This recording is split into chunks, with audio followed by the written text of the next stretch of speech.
Answer है एक line पर याद रखना, no. Answer is completely no.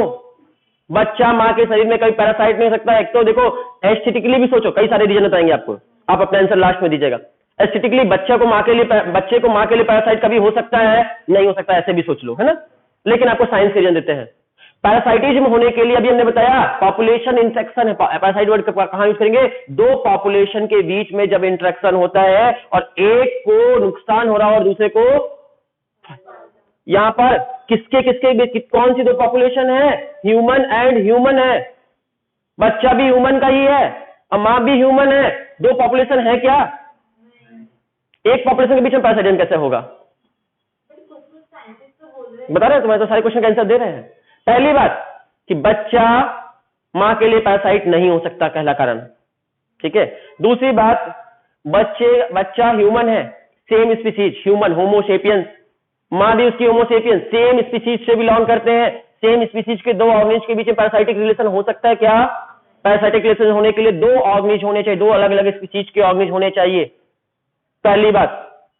तीसरा बात, पैरासाइट जब भी आपके बॉडी में होते हैं, लगते हैं, तो पैरासाइट के लिए कभी भी आपकी बॉडी के अंदर कोई भी स्पेशल कोई भी इवेंट्स होते हैं क्या? पैरासाइट के लिए आपके शरीर जू लग जाएंगे तो उसके लिए कोई स्पेशल इवेंट होगा कि हाँ जू आए हैं, उनके ग्रोथ करने के लिए कुछ केमिकल बनाओ, उनका ग्रोथ करने के लिए, उनको बच्चा पैदा करने के कुछ करो।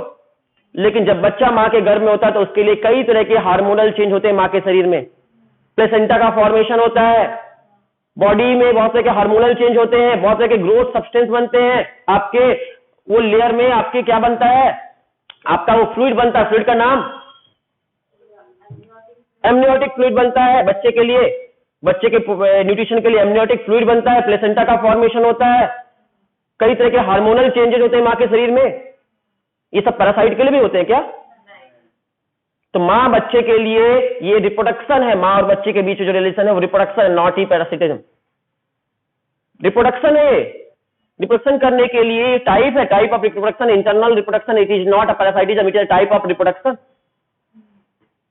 एकदम क्लियर कर लो।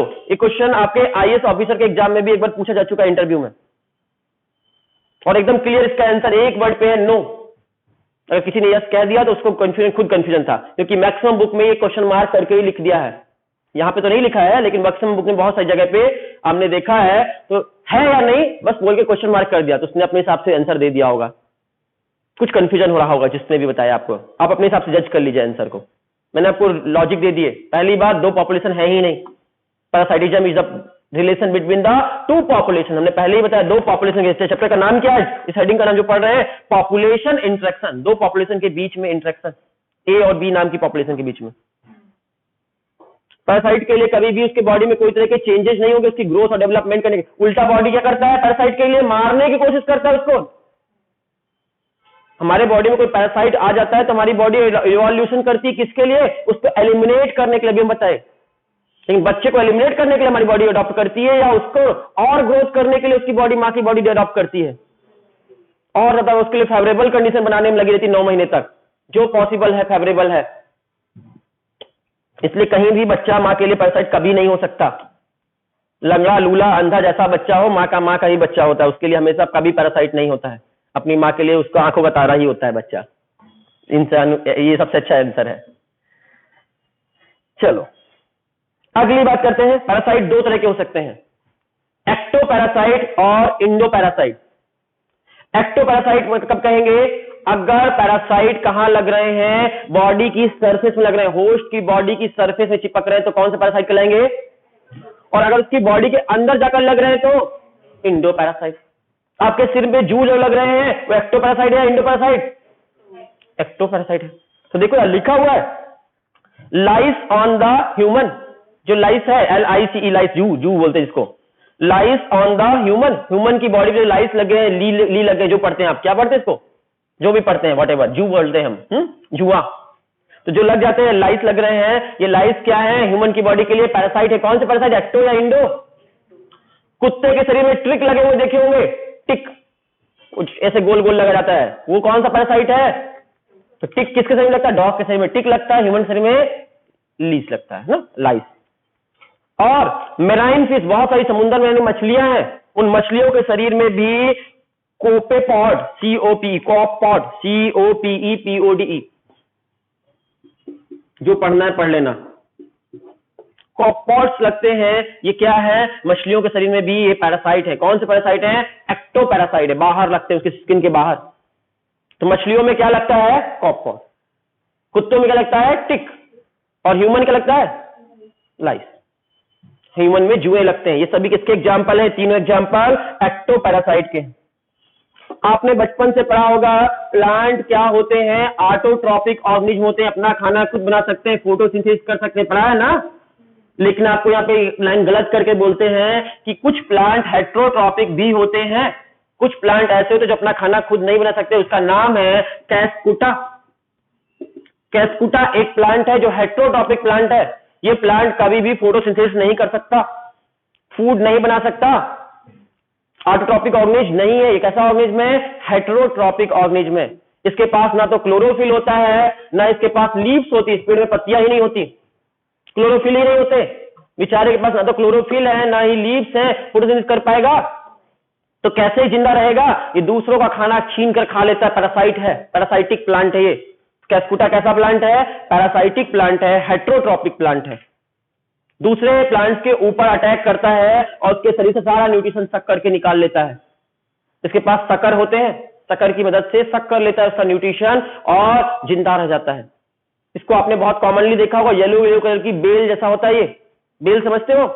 क्या बोलते हो आप? लत्तर वाले प्लांट, बेल वाले प्लांट, क्रीपर तो नहीं, क्रीपर नहीं, क्लाइंबर प्लांट हो जैसा होता है, येलो कलर का। दूसरे प्लांट के ऊपर येलो येलो येलो पूरा फैल जाता है, कोई भी पेड़ के ऊपर येलो येलो बहुत सारी पतली पतली किसकी स्टेम लग जाते हैं और उससे पूरा न्यूट्रिशन सक कर लेते हैं। आपने देखा होगा, बहुत जगह दिख जाता, कॉमन है ये। इस पेड़ का नाम है कैस्कुटा। जिसने नहीं देखा हो एक बार नेट पे देख लेना, उसके बाद आपको याद आ जाएगा, आपने जरूर रियल लाइफ में भी देखा होगा। जिस भी पेड़ के ऊपर लगेगा उस पेड़ को बर्बाद कर देगा, किसको अच्छा कर देगा? तो होस्ट को ये, जब भी पैरासाइट जो है वो होस्ट को नुकसान पहुंचाते हैं या फायदा पहुंचाते हैं?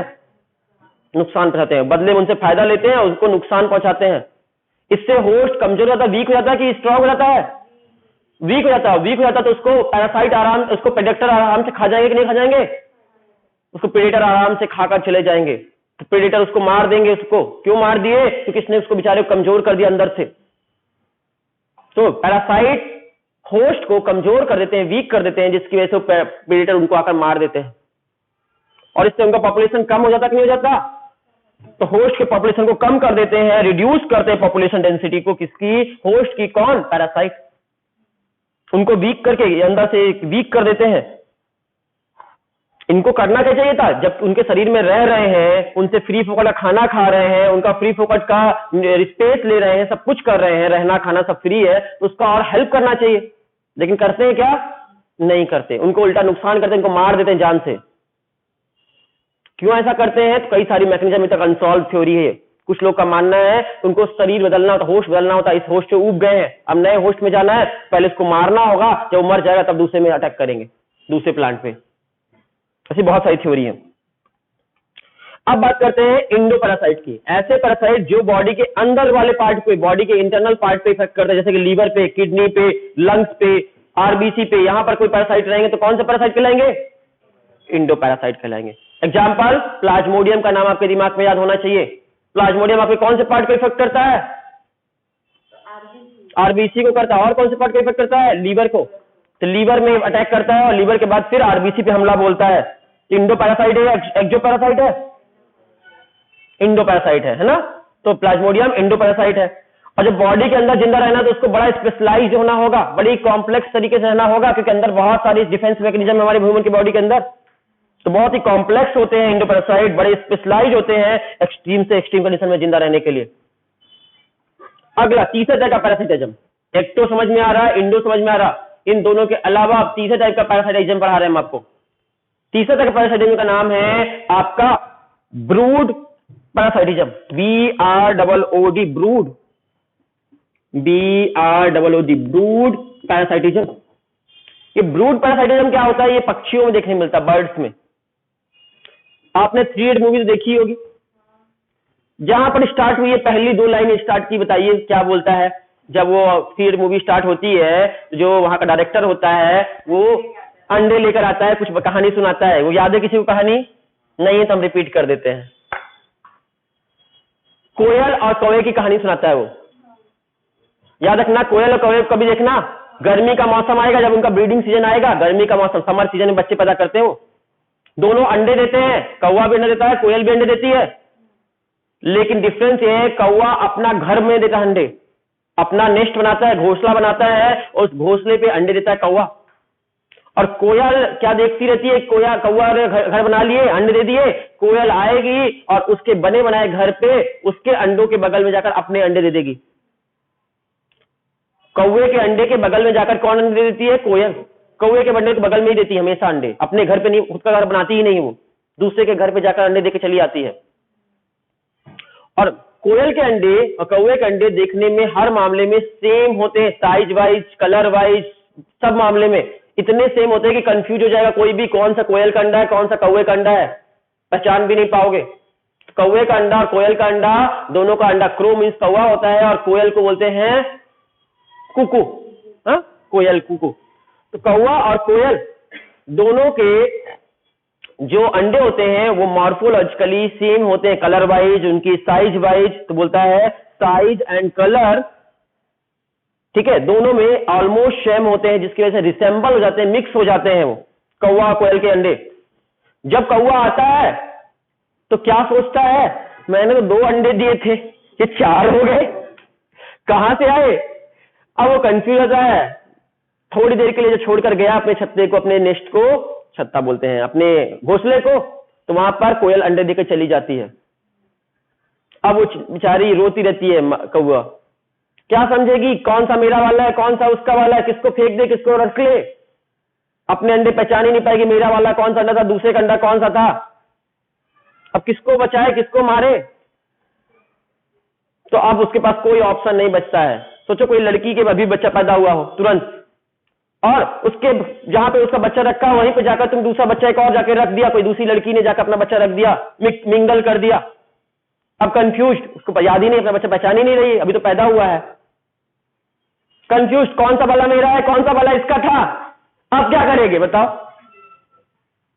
मान लो अंबानी का बेटा पैदा हुआ, तुरंत जाके तुमने अंबानी के बेटे के बगल में अपना बेटा भी रख दिया और कंफ्यूज कर दिया, मिंगल कर दिया।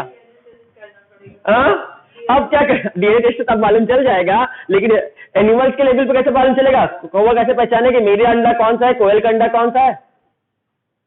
अब तो गया मामला। अब कौवे को दोनों अंडे पालने पड़ेंगे, तब दोनों अंडे की केयर करेगी, दोनों को इंक्यूबेट करेगी, दोनों को हीट देगी, वो अपनी बॉडी का हीट, उनके ऊपर बैठ बैठ के जो हीट देते हैं अंडों के ऊपर, दोनों अंडों को देना पड़ेगा, कोयल के अंडे को भी और अपने अंडे को भी। पता ही नहीं इसको कौन सा मेरा है कौन सा उसका है, मिक्स हो गया। और जब मिक्स दोनों की केयर करेगी, इस तरह के दूसरे के अंडे को पाला, कोयल ने अपने अंडे किसके में पलवाए, किससे पलवाए? कौवे से पलवाए। कोयल अपने अंडों को खुद नहीं पालती, किससे पलवाती है? कौवे से पलवाती है। कौवा उसके अंडे को पालेगा, इसलिए कौन सा पैरासिटिज्म हुआ? ब्रूड पैरासिटिज्म कहेंगे इसको।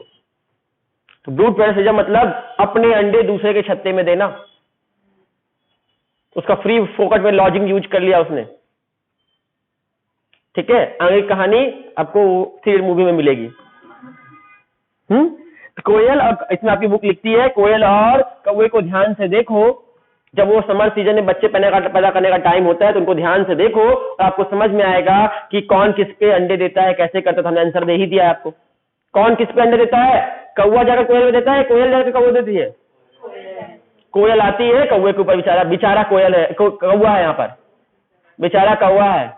मीठी आवाज पे मत जाना कोयल की, कोयल की आवाज मीठी है लेकिन बड़ी ही काली है अंदर से, बेचारा कौवा। अगला एग्जाम्पल है आपका कॉमनसेलिज्म। कॉमनसेलिज्म की बात करेंगे तो एक को फायदा होगा लेकिन दूसरे को ना तो फायदा होगा ना ही नुकसान होगा। तो नेक्स्ट है कॉमनसेलिज्म। कॉमनसेलिज्म का बात करते हैं तो एग्जाम्पल आता है, एक ऑर्किड प्लांट की बात आती है। ऑर्किड एक प्लांट का नाम है, इपिफाइटिक प्लांट है। इपिफाइटिक प्लांट किसे कहते हैं? जब एक पेड़ के ऊपर कोई दूसरा पेड़ आकर ग्रो कर जाता है तो उस प्लांट को कौन सा प्लांट कहते हैं? इपिफाइटिक प्लांट। तो मान लो एक मैंगो का ट्री आपके सामने लगा हुआ है, उस मैंगो के ट्री पे एक उड़ता हुआ सीड गया और उसकी डाल पे फंस गया, छोटा सा सीड था, उसकी डाल पे फंस गया, वहीं पे जर्मिनेट कर गया वहीं से उसमें नए नए प्लांट आ गया और वहीं पर ग्रो कर गया। बताओ ये इस पर पैरासाइट है या नहीं है? मैंगो के ट्री पर एक पेड़ लग गया, दूसरा छोटा सा पेड़ उग गया, वो उस पर पैरासाइट है या नहीं है? नहीं है। इपिफाइट प्लांट पैरासाइट क्यों नहीं है? क्योंकि उसके ऊपर सिर्फ ग्रो कर रहे हैं, एज ए सपोर्ट उसके ऊपर ग्रो कर रहे हैं, उस पर न्यूट्रिशन तक उससे करेंगे, उसको नुकसान पहुंचाएंगे ना, तो उसको नुकसान पहुंचाएंगे ना उससे न्यूट्रिशन लेंगे।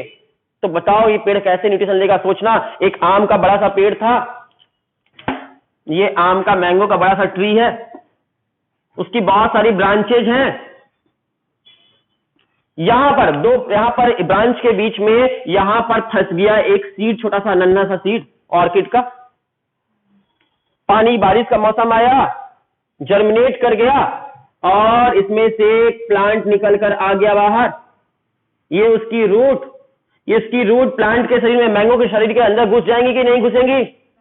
नहीं घुसेंगी, हवा में लटकती रहेंगी, और हवा में लटकती रहेंगी, इसलिए इस रूट को कौन सी रूट कहेंगे? हैंगिंग रूट के नाम से जानेंगे। नीट में क्वेश्चन आ चुका है यहां से, इसलिए ध्यान से देखना, हैंगिंग रूट के नाम से जानेंगे। 2018 के आसपास का क्वेश्चन है। इसे कौन सी रूट कहेंगे? तो आपके एपिफाइटिक प्लांट में कौन सी रूट होती है? हैंगिंग रूट, हवा में लटकती हुई रूट। अब बताओ ये खाना पानी कहां से लेगा? तो याद रखना, इसके शरीर में बेलामेन नाम के स्पेशल टिश्यू होते हैं, आपको पढ़ा होगा एनाटॉमी वाले चैप्टर में। तो हैंगिंग रूट में कौन से टिश्यू होते हैं? बेलामेन, और बेलामेन नाम के स्पेशल टिश्यू होते हैं, और ये हाइग्रोस्कोपिक नेचर के होते हैं। कौन से नेचर के? हाइग्रोस्कोपिक नेचर, हाइग्रोस्कोपिक नेचर के होते हैं। हाइग्रोस्कोपिक नेचर का मतलब होता है जो मॉइस्चर, एयर में प्रेजेंट मॉइस्चर को एब्जॉर्ब कर सके। तो एयर में जो मॉइस्चर होता है, उस मॉइस्चर को कौन एब्जॉर्ब कर सकता है? बेलामेन टिश्यू। और बेलामेन टिश्यू कहां होते हैं? हैंगिंग रूट में। इस वजह से हवा में लटकती हुई रूट हवा में जो मॉइस्चर है उसको एब्जॉर्ब कर सकती है या नहीं कर सकती? कर सकती हैं। इसलिए इस पेड़ को पानी डालने की जरूरत पड़ेगी? नहीं पड़ेगी। ये पेड़ को पानी की जरूरत नहीं पड़ेगी, ये पेड़ हवा में जो एटमॉस्फेयर में, एयर में प्रेजेंट मॉइस्चर है उसको एब्जॉर्ब कर सकते हैं। यहां से क्वेश्चन था बेलामेन टिश्यू से, नीट 2018-19 के आसपास का क्वेश्चन होगा ये, चलेगा। इपिफाइट प्लांट इस तरह, इससे न्यूट्रिशन ली कि नहीं ली? नहीं ली, इसलिए इस पर नुकसान पहुंचाई कि नहीं पहुंचाई? लेकिन इसको फायदा हुआ कि नहीं हुआ? इसके शरीर पर लगी हुई है, एक को फायदा हो रहा है, एक को कुछ नहीं हो रहा। कौन सा रिलेशन? किसको फायदा हुआ? ऑर्किड को फायदा हुआ, बेनिफिट हुआ, लेकिन मैंगो को ना बेनिफिट हुआ ना लॉस हुआ, जीरो, न्यूट्रलाइज हुआ। दूसरा एग्जांपल लेके चलते हैं। बार्नेकल के बारे में पढ़े अभी ना? बार्नेकल एक आर्थ्रोपोड्स है। तो बार्नेकल आकर व्हेल मछली के शरीर में चिपक गए। व्हेल मछली थी, बड़ी सी व्हेल मछली, देख इमेजिन करो सामने में, व्हेल मछली के बैक साइड में आकर, पीछे वाले हिस्से में आकर कुछ बार्नेकल चिपक गए। अब बार्नेकल चिपक गए, उसको नुकसान नहीं पहुंचाएंगे, उससे ना तो खाना खाएंगे, ना पीना पिएंगे, ना उसको नोचेंगे, ना काटेंगे, कुछ नहीं करेंगे, सिर्फ उसके बॉडी में चिपक गए, बैठ गए हैं। क्यों बैठ गए? फ्री राइडिंग करने के लिए ना, जैसे आप बोट में राइडिंग करते हैं, उसकी बॉडी में राइड करने के लिए चिपक गए हैं। तो व्हेल मछली के शरीर में बहुत सारे बार्नेकल्स आकर चिपक जाते हैं, और वो क्या यूज करते हैं? फ्री राइडिंग यूज करते हैं। एक जगह दूसरी जगह जाना है उनको, तो व्हेल मछली के शरीर में बैठकर जाते हैं। इससे व्हेल मछली कोई नुकसान, लेकिन बार्नेकल को फायदा हुआ कि नहीं हुआ? ये उसको यहां से वहां जाने के लिए, मूवमेंट करने के लिए बढ़िया फ्री राइडिंग मिल गई, और घूम घूम के खाना खाएगी वो व्हेल मछली। जिसको मारेगी, टुकड़े टुकड़े कुछ तो पड़े फिरेंगे, कुछ खा लेगी, उससे पेट भर जाएगा, कुछ ना कुछ तो मिल ही जाएगा चलते फिरते इतने बड़े समुद्र में। तो बार्नेकल व्हेल मछली में चिपक जाते हैं, वो पैरासाइट है या फिर वो कॉमनसेलिज्म का एग्जांपल है? क्या देखना, ये कॉमनसेलिज्म है, पैरासाइट नहीं है, चलेगा। तीसरा एग्जांपल आपकी बुक ने दे रखा है कैटल इग्रेट का। कैटल इग्रेट क्या है? ये कोई जानवर है? कोई कैटल होगा, गाय भैंस बकरी जैसा? नहीं। कैटल इग्रेट मतलब एक पक्षी का नाम, बर्ड से, सफेद रंग का एक पक्षी। कहां दिखता है? कैटल के आसपास दिखता है, इसका नाम कैटल इग्रेट हो गया। आपने कभी गांव वगैरह गए हो तो गांव में गाय भैंस के आसपास, गाय भैंस देखी होंगी, कटल्स देखे होंगे, और उन कटल्स के आसपास कुछ पक्षी देखे होंगे, कुछ बर्ड्स उसके साथ साथ घूमते हैं, गाय भैंस के आसपास घूमते रहते हैं। देखें किसी ने ऐसे? नहीं देखे तो कभी देखना, गांव वाँव में दिख जाएंगे आराम से। गाय क्या करती है? घास चरती है, और ये पक्षी क्या खाते हैं? कीड़े खाते हैं। अब ये पक्षी कीड़े क्या होते हैं? पक्षियों से बचने के लिए छिप जाते हैं पेड़ों के नीचे, पत्तियों के नीचे, पेड़ों के नीचे छिप जाते हैं। ये पक्षियों को ये पक्षी जो है, कौन सा पक्षी? कटल इग्रेट, ये उन कीड़ों को ढूंढ पाती है? नहीं ढूंढ पाती। इसलिए किससे मदद मांगती है? गाय से। गाय जाएगी, गाय क्या करेगी? घास खाती जाएगी, घास के ऊपर के लेयर हट जाएगी कि नहीं हट जाएगी, और जो इंसेक्ट नीचे छिपे हुए थे वो एक्सपोज हो जाएंगे कि नहीं हो जाएंगे, तो इसको तुरंत इंसेक्ट दिख जाएंगे कि नहीं दिख जाएंगे आसानी से। इसलिए गाय जैसा घास खाती जाएगी, वहीं वहीं एक पीछे पीछे घूमेगा। गाय घास खाती जाएगी और ये पीछे पीछे जो घास खा के चली गई है गाय, उस पीछे वाली जगह पर ये चला जाएगा, और वहां जो कीड़े मकोड़े होंगे, इंसेक्ट वगैरह होंगे, अर्थवॉर्म वगैरह होंगे, जो भी होंगे, उन सबको ये खा लेगा। तो कैटल इग्रेट बोला गया इसको। कैटल इग्रेट मतलब एक बर्ड का नाम है। और ग्रेजिंग कैटल जो लिखा उसका मतलब, ग्रेजिंग कैटल्स मतलब गाय भैंस बकरी। ग्रेजिंग कैटल का मतलब गाय भैंस बकरी सबकी बात कर रहा है, ग्रेजिंग कैटल्स हो गए वो। और इग्रेट कैटल्स पक्षी है, बर्ड्स है, चलेगा।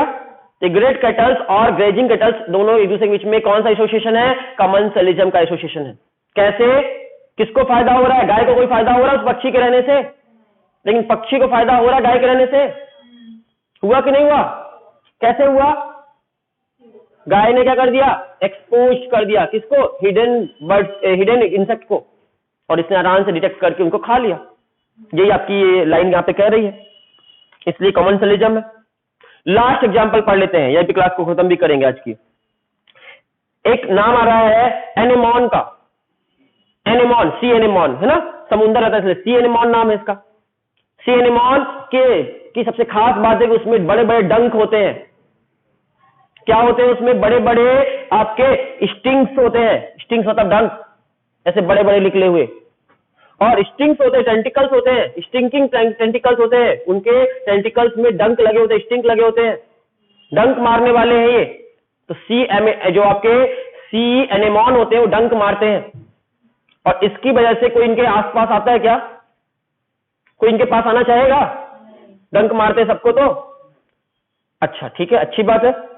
लेकिन क्लाउन फिश नाम की एक मछली है, वो मछली बड़ी अनसेफ फील करती है, जो ने जो उसको खा जाता है क्लाउन फिश को। छोटी सी मछली है, समुद्र में कोई ना कोई आके उसको खा लेता है। अपने आप को बचने के लिए क्या करती है? ये एमनॉन के साथ लग जाती है, उसी के साथ साथ घूमती है, उसके बॉडी में चिपक जाती है या उसके साथ में रहती है। किसके आसपास घूमती है? एनेमोन के साथ रहती है।